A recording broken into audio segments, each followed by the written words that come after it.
En moins de 24 heures, ce qui était jusque-là une crise prend une ampleur sans précédent, avec des répercussions économiques déjà ressenties sur le prix des matières premières. Et pour cause, Russie comme Ukraine sont deux géants de ce secteur. Et à côté de cela, les conséquences politiques risquent de redessiner la carte du monde. Les Russes ont démontré sur un plan militaire qu'ils étaient extrêmement puissants, rapides et véloces.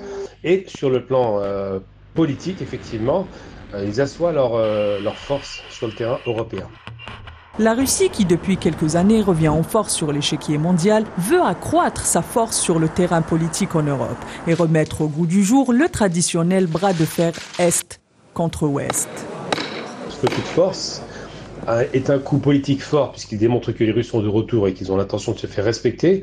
Le sentiment général, c'est qu'il y a un retour de la guerre froide qui est mise en place, mais cette fois-ci entre les Russes et les Chinois de concert qui ont décidé de créer une alliance à la fois politique, militaire et économique, et le bloc occidental qui n'a jamais reculé depuis 30 ans tout de même par rapport à l'unipolarité. Fidèles à leurs habitudes, les pays européens et de l'Alliance Atlantique affirment que le coup de force de Poutine est une tentative de mettre à mal le monde libre et sa démocratie.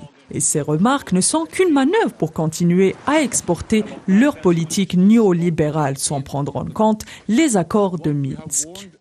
Sans avoir un discours évidemment pro-russe, car il faut tout de même avoir une certaine raison dans le jugement, il n'en demeure pas moins qu'aujourd'hui, les Russes qui avaient respecté les accords de Minsk depuis 2014 n'ont pas cessé de réclamer à ce que ces accords soient respectés dans la partie occidentale.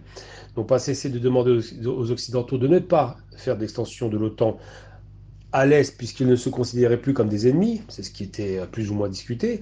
C'était même rapproché de l'OTAN d'ailleurs de la part des Russes, n'ont pas cessé de concéder beaucoup de parts à la partie occidentale, mais les États-Unis, qui ne sont pas des gens de parole, ils ne tiennent pas beaucoup de parole, qui ne respectent pas leurs accords internationaux, on l'a bien vu avec le traité de non-prolifération nucléaire par rapport à l'Iran, où ils n'ont pas respecté ce fameux traité qui liait le bloc occidental à l'Iran, eh bien les États-Unis font de même avec les Russes. Les manipulations occidentales en Ukraine ne sont pas nouvelles. La révolution orange en est la preuve. Des laboratoires occidentaux avaient tout fait pour évincer Viktor Yanukovych, démocratiquement élu en raison de son partenariat avec la Russie.